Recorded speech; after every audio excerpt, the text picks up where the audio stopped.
Assalamualaikum, salam rahayu, selamat sore.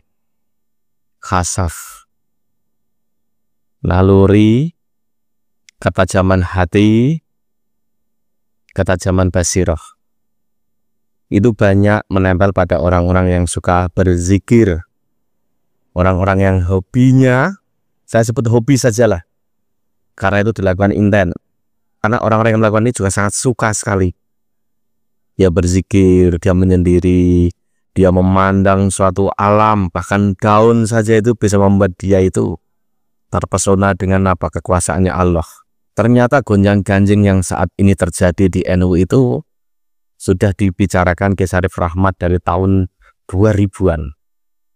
Sesungguhnya tidak hanya Kiai Syarif Rahmat, bahkan Kiai Sahal Mahfudz saja dulu sampai habis banyak untuk menghadang salah satu kabib yang ingin, ya mungkin punya kekuasaan atau punya kedudukan di PBNU.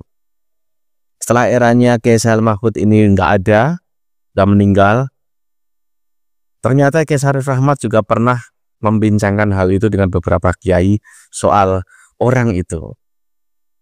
Ternyata benar gitu lah, sekarang ini terjadi.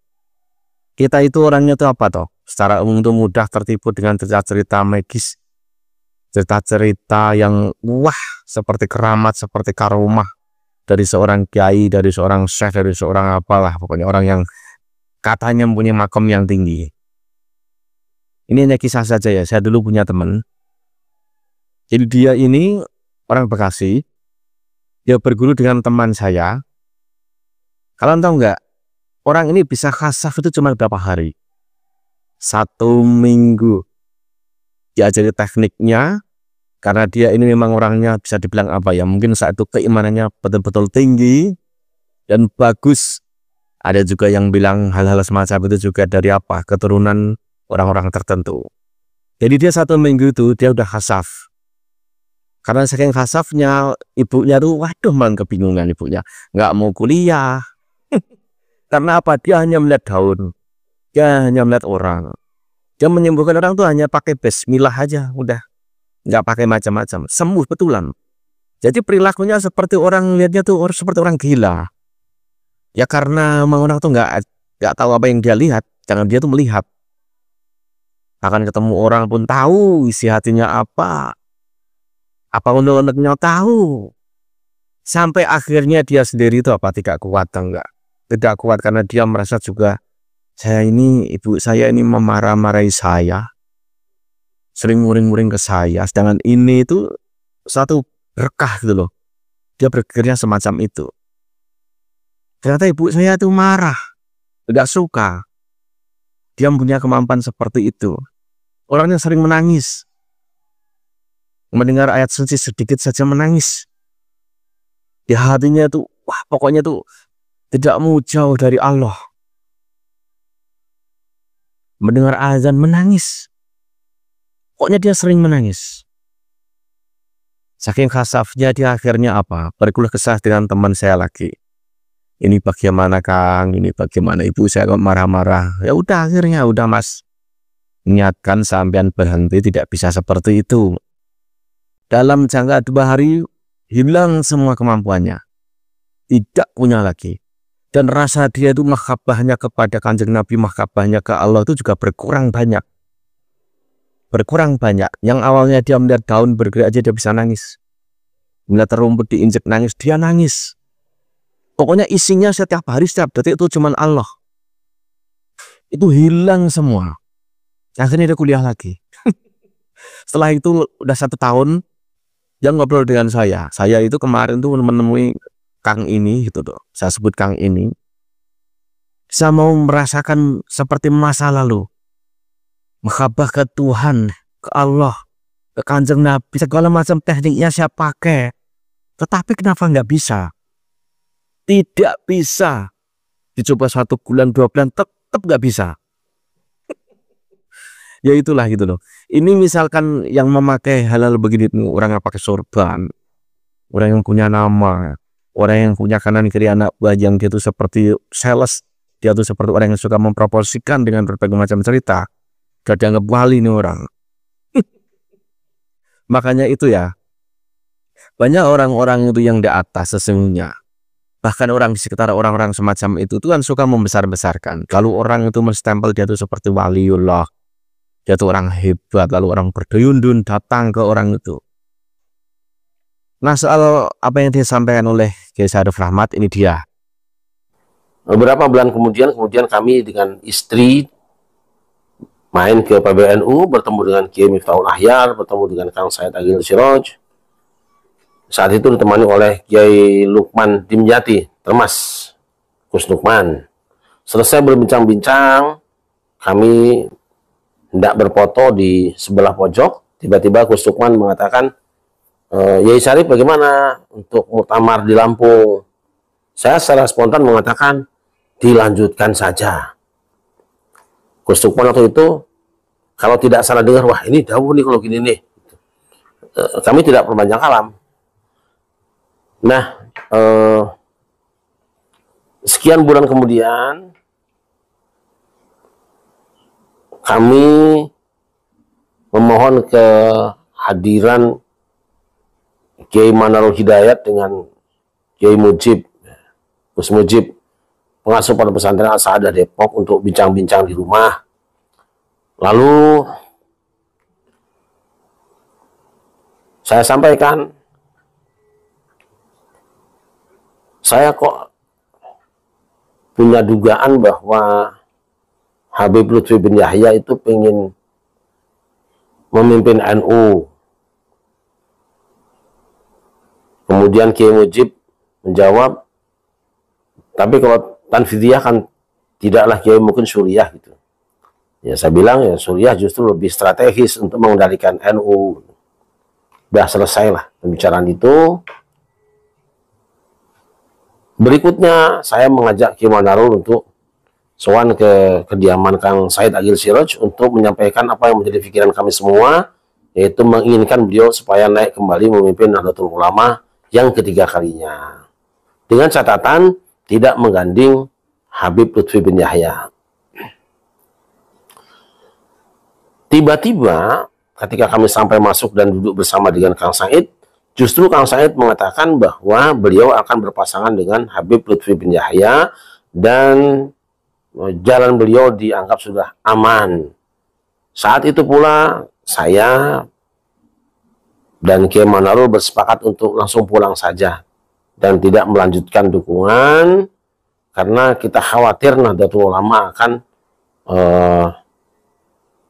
dikendalikan oleh orang-orang yang menurut kami kurang pas. Nah, sekedar juga tambahan informasi, jauh sebelum itu saya sudah berbicara dengan Kiai Khalwani. Kebetulan beliau datang ke Jakarta, ceramah di Depok, mampir, dan kemudian kami malam harinya bertemu di kediaman salah seorang jamaah beliau di BSD.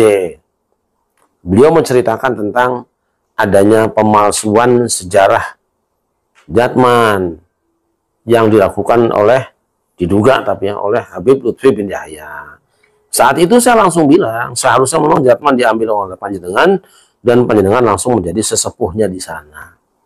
Beliau tidak memberikan tanggapan, barulah sekian tahun kemudian masalah ini mencuat. Sebetulnya kami sudah berbicara lebih dahulu tadi, sekitar tahun 2015, jadi sebelum kami bincang-bincang dengan Kiai Manarul soal soal muktamar. Jadi itu jauh sebelum itu.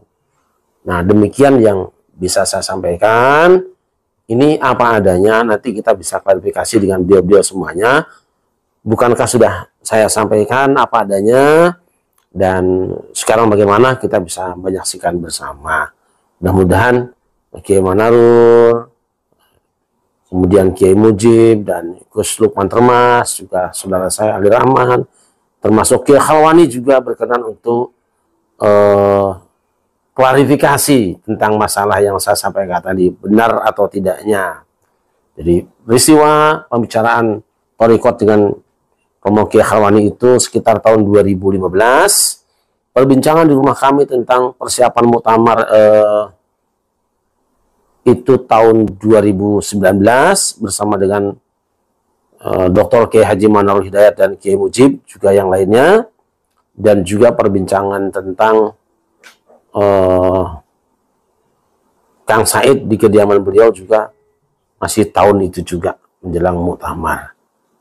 Saya kira itu saja, mudah-mudahan manfaat dan kita menunggu klarifikasi dari beliau-beliau semuanya. Dan kita kembali ke teman saya lagi itu. Dia kembali lagi ke Jawa Tengah menemui teman saya itu. Tetap nggak bisa sampai 1 tahun, nggak bisa. Lalu saya tanya dengan teman saya, kok nggak bisa, kenapa Kang? Teman saya ini cuma tertawa saja dia.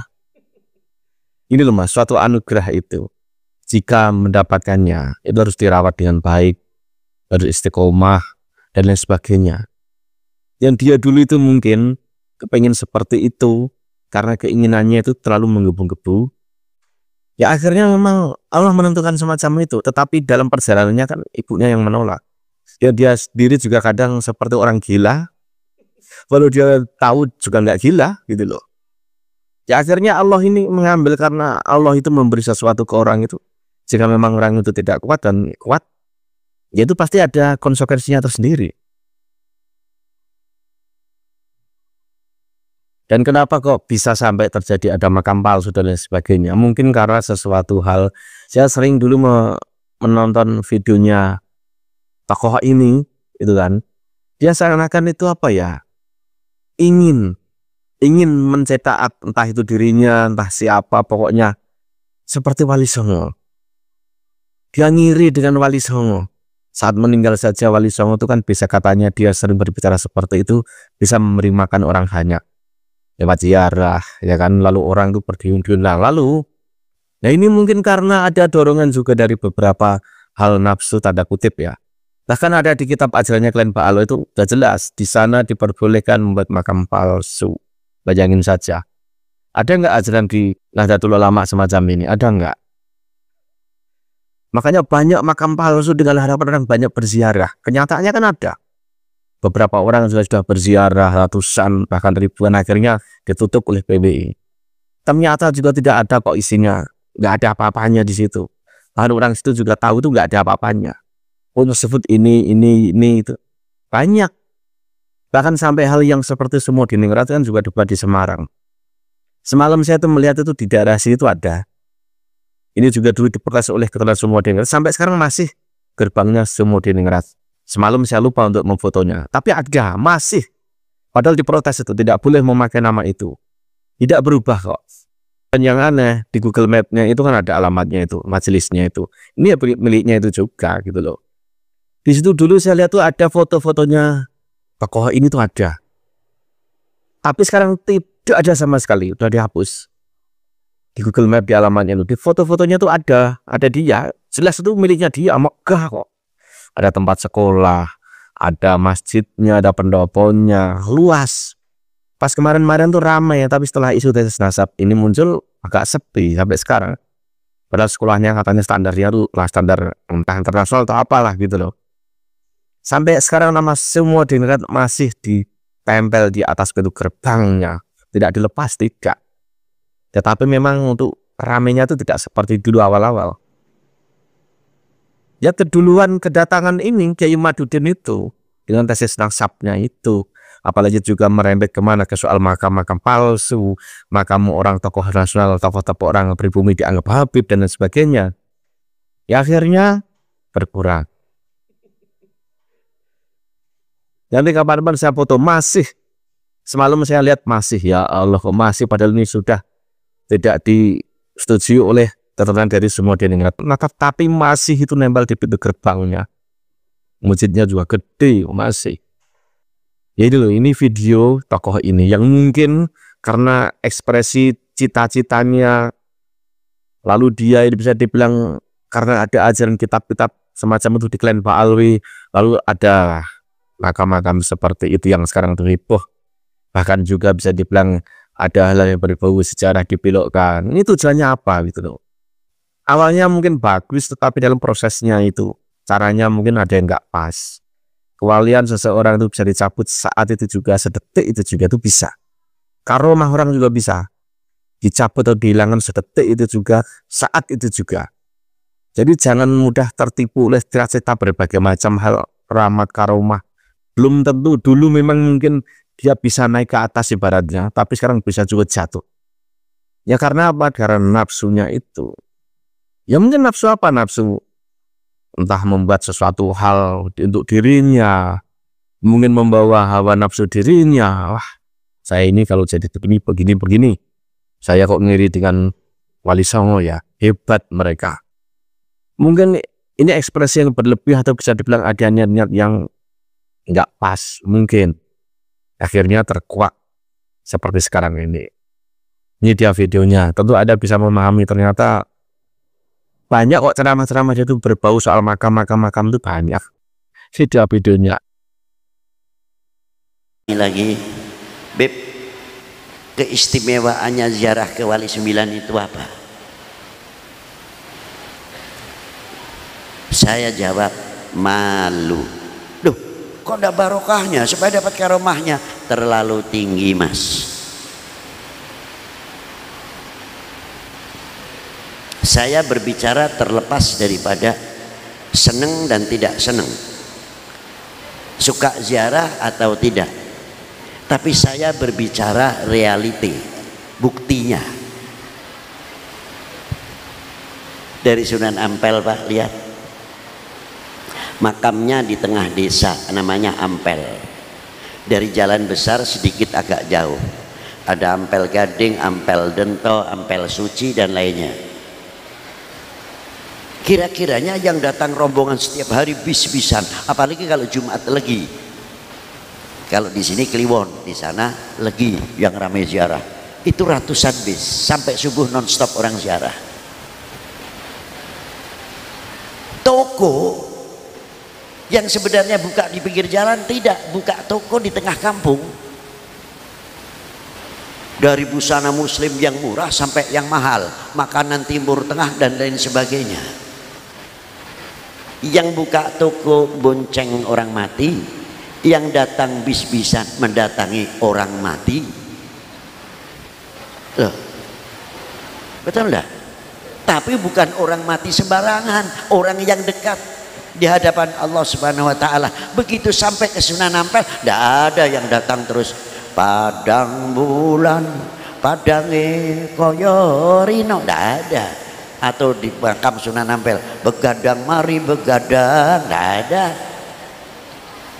Datang semua ke Sunan Ampel, salamullah ya sadah minar rahman ya syakum. Ada lagi assalamualaikum ya ahli diyar qaumil mukminin. Begitu duduk, sana baca yasin, sana sahataman, sana tahlil, sana tasbih, salawat. Sunan Ampel sudah meninggal 500 tahun yang lalu, masih bisa berdakwah, ngajak berzikir. Kalian kita ini yang hidup ngajak zikir setengah mati, berarti kalah dengan orang mati. Mau diakui atau tidak terserah.